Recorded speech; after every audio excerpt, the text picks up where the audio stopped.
Hi guys, welcome back. It's Mrs. Peterson, that lady who teaches art, and today we are going to get your paper all planned out for your monochromatic watercolor layered landscape. That's kind of a mouthful. So the first thing you're going to do is get a piece of this watercolor paper. You'll notice it's a little thicker than regular drawing paper because when it gets wet, we need it to have that thickness to it. I want you to take a look at both sides. They should be the same unless like yours, if yours has a little spot on it like mine does, use that as your back. Put your first name, last initial, and then your class. So if you're fourth grade O'Malley, put 4O, 4D, 4H, whatever your class is, and then turn it back to the front, and that should be blank. I'm going to put my paper up and down. We call this portrait because with the layers, and that's going to give me more space for my layers. I guess ultimately it's up to you how you decide to put your paper. If you want to do it the other way, that's fine, but the layers are just going to be so much smaller. So I'm going to put my examples this way today. It would be my strong suggestion that you probably do that just to make it easy on yourself. Okay, then the next thing we're going to do is we're going to find about the middle of our paper. We're not going to measure. I just take my hands, bring them together. Where they come together, that's about the middle. And you're going to lightly sketch a line across the middle. Now, I'm going to go a little darker so you can see it on my camera, but you should go really pretty light. Then, in between that line I just made on the top, I'm going to bring my fingers together again and give myself another layer. And then in the bottom, I'm going to do the same thing. I'm going to put my finger on that middle line I created first, the bottom corner, bring them together and give myself about a middle line. Okay, so that's going to be the starting part of the ground for each of my colors. Okay.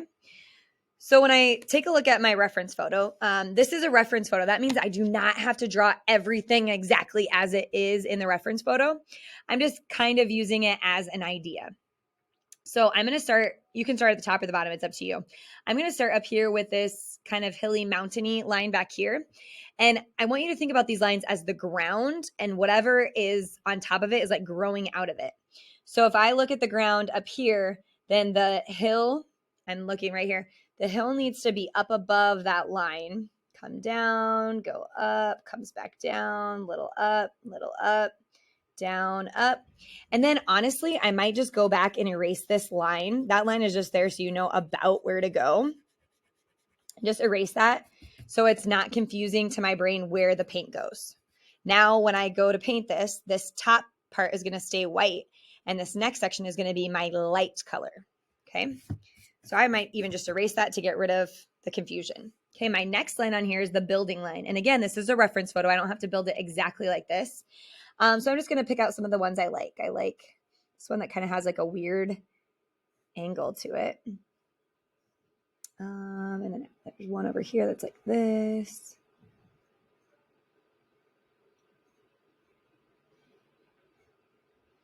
This one kind of gets cut off. Smaller one here. I don't even know what that is. Just some different buildings. And no, that's getting cut off. Okay. And then again, to save myself the confusion, I would probably erase whatever is under the building. So I'm going to paint inside this line. I'm going to erase this on the bottom of that building. Erase this. Erase this. Erase this and erase this. So now I know my light shade is going to go in between this line that I just created and this, like all around these buildings very carefully. That's going to be my light shade. Next on my my reference photo, I have two lines I can choose from. I only have one more layer that I'm going to do. I think I'm going to do a more gentle rolling hill, like this very bottom layer. So I'm just going to kind of go gentle rolling hill. And then I'm going to erase that line. Okay. So when I go to paint this, I'll have my black at the bottom, my darker shade of whatever color I choose, my lighter shade of whatever color I choose, and then this part will stay white. So there's my example based on this. You know that everything is not on there perfectly, but it was an idea. I want to show you a couple other examples before we work today. So on this one, I really like this reference photo because you can tell that things get smaller as they go back. So these trees at the front are really big, and then medium, and then small. So if I were doing this one, I might start the opposite way. I might start on the bottom and draw. I already drew my lines in. So my halfway one, my fourth of the way, my 3/4 of the way. And then I might draw my trees in right over that and not really worry that they're going over the other layers. That's just fine. Whatever. Okay, so there's my big trees. Just like before, I'm going to erase where it's going to come down and touch because my black is going to be this whole bottom chunk and up into these top trees. These big trees are going to be, okay, and that'll make more sense as we're painting.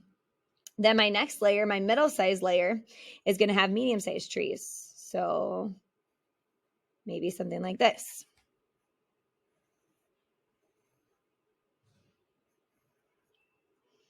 I could have some poking out here.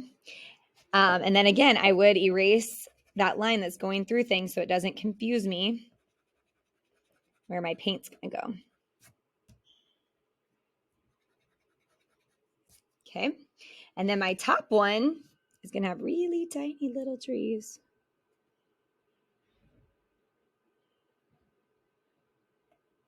Okay. And then I would erase the bottom so I don't get confused.